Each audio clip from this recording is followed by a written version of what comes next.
Good morning, YouTube. I'm Cross the King, StanStrength.com. In today's video, I'm going to be reviewing the Reddit Push-Pull Legs program review. So that's what I'm going to be giving today. So push-pull legs is one of my least favorite body splits in general. I think, generally speaking, it's pretty horrible.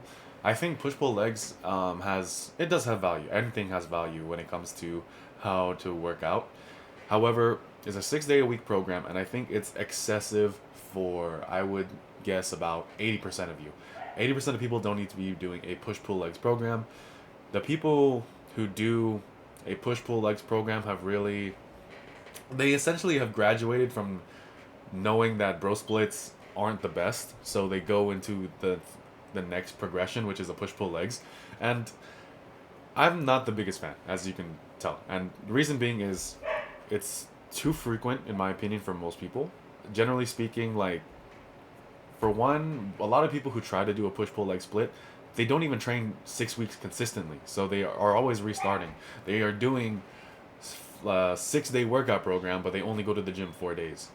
So why not just do a 4 day split where you maximize those 4 days and you hit those 4 days hard, consistently, and to the full extent of that whole workout, rather than doing a 6 day program, but every week you're missing one or two of those workouts. What's the point of that?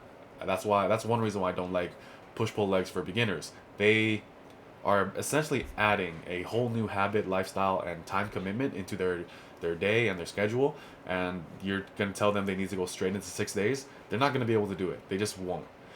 Some might, but generally speaking, most people, they will not. So I tend to lean towards starting on the light side for novices. Now, what about for advanced lifters? Advanced lifters, I think they get a pass with push-pull legs, mainly because if you look at the amount of weight a truly advanced lifter has to lift and the amount of time it takes for them to warm up, it is very, very different than how you and I warm up. So, for example, the strength portion of my workout takes about 30 to 40 minutes. And I'm going to use my deadlift as the example. I go up to around 90% of my 1 rep max. So I do my work with 475, and I do a lot of warm up sets to get to that point. That takes a lot of time, and that's just to get to my first working set. Now, there are advanced athletes who are lifting significantly more than me, and that's maybe a 10, 20 plus minute commitment on top of what I'm already doing. So with a more frequent split, essentially it's going to be something like you have your deadlift day, but because it just takes so goddamn long, all your accessories are going to go on to a second day. So that way you're able to manage your time better, and that's when it could be applicable. But the amount of people that's going to work for is very, very low. It's going to take you a very long time to get there. I don't even think I'm there yet. So, and I don't like training. I don't like hard training like this 6 days a week. Me personally, I've experimented with 6 and 7 day programs where I'm doing compound movements and training like that. It's not for me. But anyway, with the Reddit Push Pull Legs program, it's 3 workouts: a push, a pull, and a legs workout, obviously. Run twice a week, that's 6 days per week. High workout frequency and a full body split workout while still allowing each muscle group adequate recovery time. A full body split. I think this doesn't know what full body split means, but anyway. The frequency of each lift is kind of concerning to me. So, deadlift once per week, that's fine. Bench and squat twice per week, that's fine. Barbell row only once per week, and it doesn't. It does include overhead press, but barbell row once a week, I think, is kind of on the low side. When it comes to the row in particular, row is something, and back movements in general. I'm a huge fan of training the back with high frequency, high volume. Now, intensity, you'll have to. That's kind of where it takes a hit. But generally speaking, because your most intense back movements should be your deadlift and your pull up. But for as far as rowing goes, there's a variation of a row that you can do every single day and be perfectly fine. And upper back is just super fatigue resistant. So let's see. There are a lot of accessory movements. Don't be intimidated. If you don't already, you need to start light and work your way up, and that's good. In a lot of programs, the biggest mistake novices make is that they think just because they can start there, that's where they should start. You need to leave yourself enough room to make quality progression. Now, you don't need to be starting at 10% of your max and then waiting a whole year to go to 100%, but start close to 60. Even though the best strength building, size building ranges are a little bit higher than 60%. I would say 70, 75, 65, 75 to be a bit more lenient or open. And strength starts, like the best strength gains you'll get are going to be lifting loads 80 to 92% of your 1 rep max. You want to leave enough room so that way the amount of time you're accumulating volume is long enough to actually progress. So that's why you start light. It's because you're starting with higher volumes earlier into the program, which is usually a feature of programs that are linear. So this is a linear program, just to make sure, and we'll go from there. Let's see, the improved Reddit push-pull legs routine, why it's better. It tracks up to 12 weeks at a time. So this is just like a improvement on the spreadsheet. So let's see. So let's open this up. Should I put in my maxes just to kind of see what the... Oh, this is a view only thing, so I have to make a copy. Sure, why not? Let's do that. Let's do that. All right, let's put my maxes in. 525. I was able to row 315 in the past for like a single, but it's been a while because I've been focusing mostly on pull-ups. With this one, I can do 220 at my gym. Cable row, I do the whole stack, so it's like 280. I think it goes up to face pull. Yeah, 60. I'll just leave it at that. Yeah, I'll leave it at that. Put that there. Bench press. My mediocre bench. For a strict overhead press, 205. I can push press 225, but it's not strict, so I'm not going to put that there. Incline dumbbell, I can do 100. Tricep push down, I can do 100. Overhead tricep extension. Is this with a barbell or like cable? Barbell, I typically use 80 pounds. Lateral raising, this is lateral raising 65 pounds. I usually stick to 25 to actually keep my form consistent, but that's whatever. Alright. Squat 365, Romanian deadlift 315. I don't think that's a 1 rep max, but that's just what I'm going to put in there. I mean, for the leg press, you just load it up. Like, you put every single plate in the gym on a leg press because you can. It's not a lift that, because the legs are strong as shit. Like, when you fail a squat, you're not feeling because of your leg strength. I don't care about the rest. So anyway, let's get into the actual program and kind of see where things go. So, last set AMRAP, but you're doing 1 set, and your maximum amount of reps is 5. I don't know why, but that was like the first thing my eyes like just went to, and I was just like, wait, how the hell does that even make sense? Interesting. So do core work at least 4 times a week. Day doesn't matter much. So when it comes to core work, core work really is one of those things where if I don't put it in my program, I just don't do it. Like, I am very, I guess, scatterbrained, for lack of better words. But if I don't write down do core work and actually put it as an exercise in the program, I'm not going to do it. And most novices won't either. You need to find core exercises because, for one, like, core training has, like, become, like, one of the most toresome things ever because everyone on social media just thinks that the more core exercises you do, the better results you're going to get. No, just it's the same thing with your arms. Find the few amount of exercises that work and stick with them and put them in the program. It's easy to superset with them too, so why not include them? So let's see. You start out with deadlift for 1 set of 5, and you keep that all the way up. So basically, I would, if the last set is AMRAP, just disregard the max reps. Sorry, did I adjust the thingy? Sorry. Yeah, sorry, I clicked in the wrong places. But yeah, if you're gonna do the last set AMRAP, but you're only doing 1 set, just take this out. Like, you're essentially saying go to a certain percentage of your 1 rep max and do as many reps as you can with it. This is an evolving rep range. This is a rep goal system kind of training. After that, you do lat pull down, cable row, face pull, hammer curl, dumbbell curl. This isn't too bad. And the reason why I say so is because you're pushing all the intensity onto the deadlift, so your ability to push intensity on other pull movements is going to be not as high. With that being said, I do think you could have included a barbell row here. I don't like how the barbell row, like, where is the barbell row? Let's start that. It's on a pull day. It's like here it takes the place of the deadlift, and I'm fine with that because the barbell row does help build your deadlift. But I still don't necessarily agree with not doing it twice in the workout. So here, instead of doing cable row, or I would just like kind of reorder it. So after you do the deadlift, you're like you strip the weight off the bar, you now have a weight that you can definitely row. Do something like a pen lay row if your lower back allows, or a seal row if your lower back allows. If your lower back allows it, do something like that. And if your lower back doesn't, that's when you do a seal row. My apologies. And then after that, you do cable pull downs and face pulls, hammer curls, and dumbbell curls. I do like how it starts with hammer curl first. I do, when it comes to bicep training, depending on the client, and for me in particular, I prefer starting with something like either a hammer curl or a reverse curl, warming up the forearms, warming up the deep muscles of the bicep before I actually do the just standard curl variation of the day. Next, we have bench press, 5x5. Let's see. So, yep, bench press 5x5, and you're just trying to do as many reps as possible on the last set. I don't like 5x5.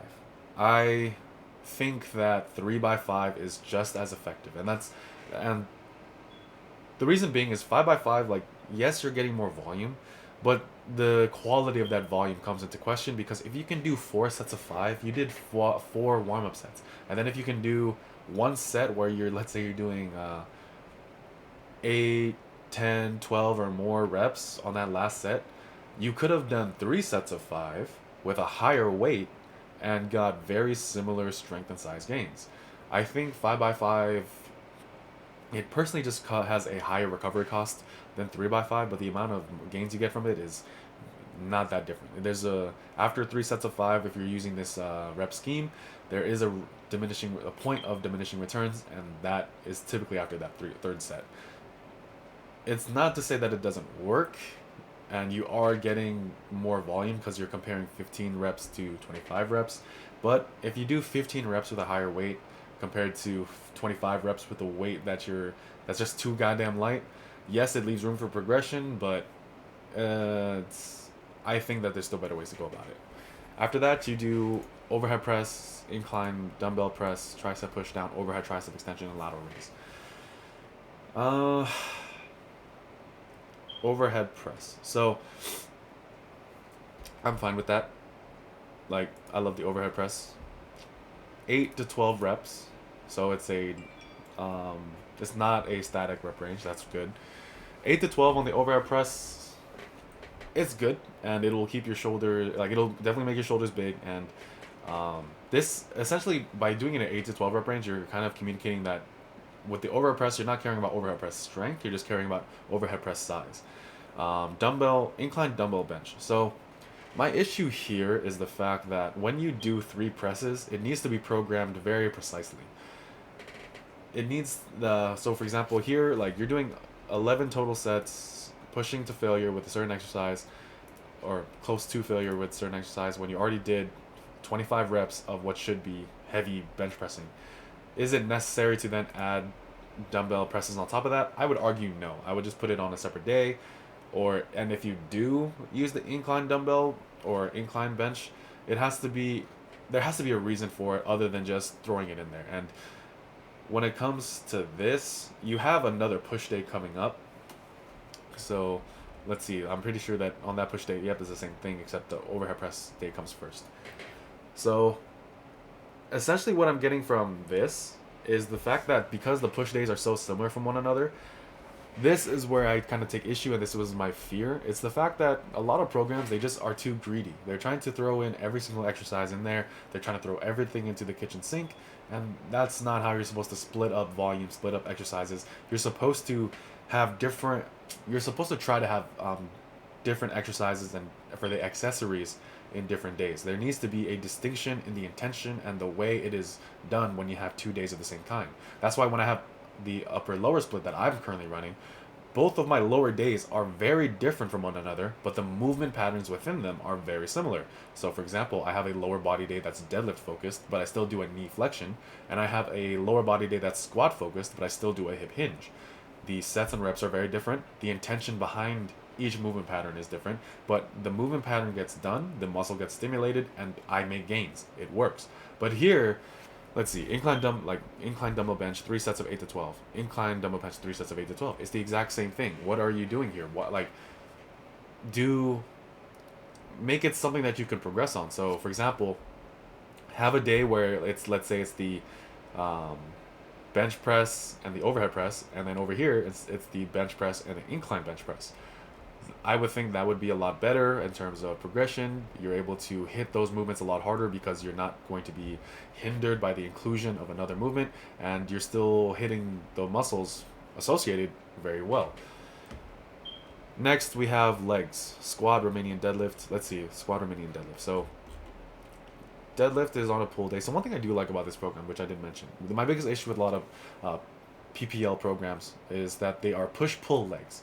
I am a bigger fan of pull-push legs because you're deadlifting on one day, and then deadlifting, you're not going to be able to squat and deadlift the same intensity on the same day.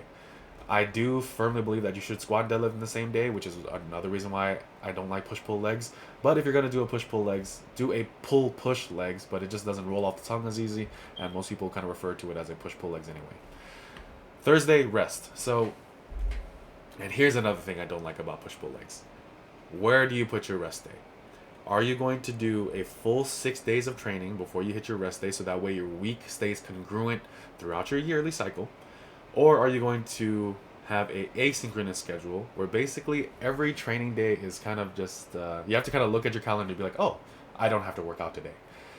That is why I'm not the biggest fan of 6 day programs. It can be done, it can work, but for the majority of people, and when I say majority, I actually mean closer to 80-90%, you don't need to do this. That's why I almost never program push pull legs. But if I did, like, I will make a program to make one because there are reasons for it besides just level of advancement or let's say goal. But yeah, overall, like 5x5, not the best rep range.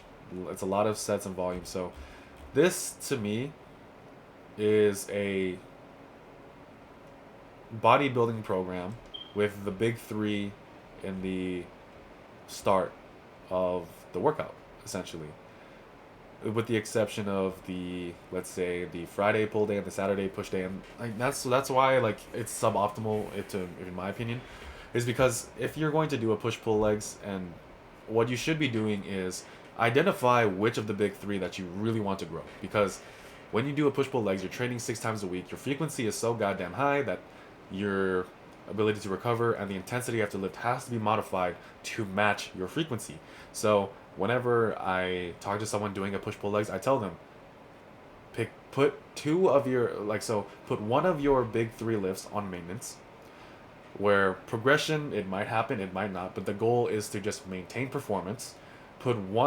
Choose one to progress a little slowly, and choose one you want to progress the fastest. That's how I like to do it, just because when you set these parameters, it's a lot easier to program. The magic of programming comes into the constraints, and the constraints are what you want to achieve. So when you program, you need to be thinking, what am I trying to get out of it at the end? So when you're doing a push-pull legs, like I said, you have to take, like, when you choose a specific split, you're choosing certain downsides. The same way when you choose power building over just focusing on one or the other, you're going to make strength gains at the cost of size gains, or vice versa. So here, I would much rather do like a pull day that's more free weight focused, so that way on your other pull day, it's more of the accessories. That way, this workout gets shorter but higher intensity, less volume, and you still keep the frequency high. You're still hitting the muscles, and you're still getting high quality reps. But on here, you're doing more volume based movements, more mind muscle connection movements, and same thing with all the other days. So this really is just a bodybuilder split, but the only thing you're adding is the big compound movements in the beginning.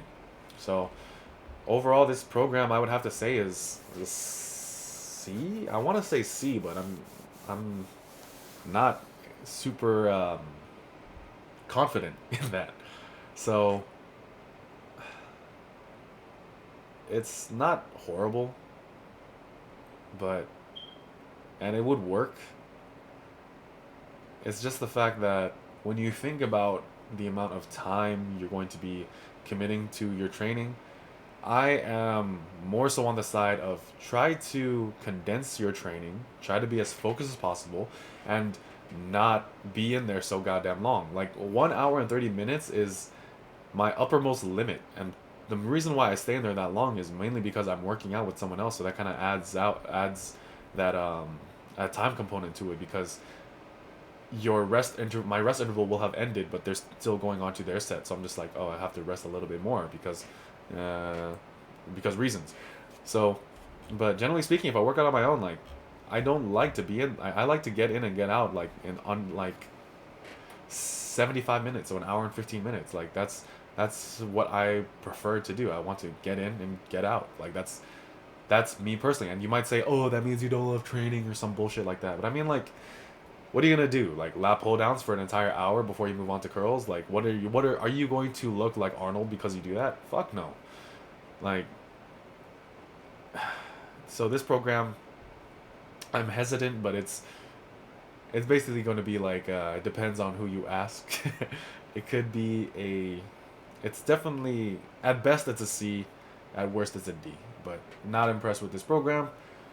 I think that there's better ways to do push pull legs, and yeah. So I hope you found this information useful. If you're currently running a push pull legs, that is something. These are points that I want you to take into consideration. It's deciding which lifts to prioritize. It's deciding, it's essentially on one day of it, it's going to be a bit more compound heavy based, whereas on the other day you can do all the isolations. You're hitting the muscle twice anyway. There's no need to, like, when you, like, the problem is with this is like you're hitting the muscle twice, but you're doing it in the same exact way. Like, do pull-ups. Like, where's the pull-ups at? Like, do deadlifts, barbell rows, and pull-ups, and then maybe shrugs. That's 4 exercises. I cut this down. Superset curls with all of them, and then now you get even more curl volume, and I'm gonna bet that I just took off 20 minutes off this workout right here. Do that instead, and then over on this side, that's when you can do like seated cable rows, lat pull downs, face pulls, and you're hitting the same exact muscles twice. You're still getting 2 times a week muscle protein synthesis, but you're allowing yourself to get more recovery and more focused training on either training day. So this was a power building program.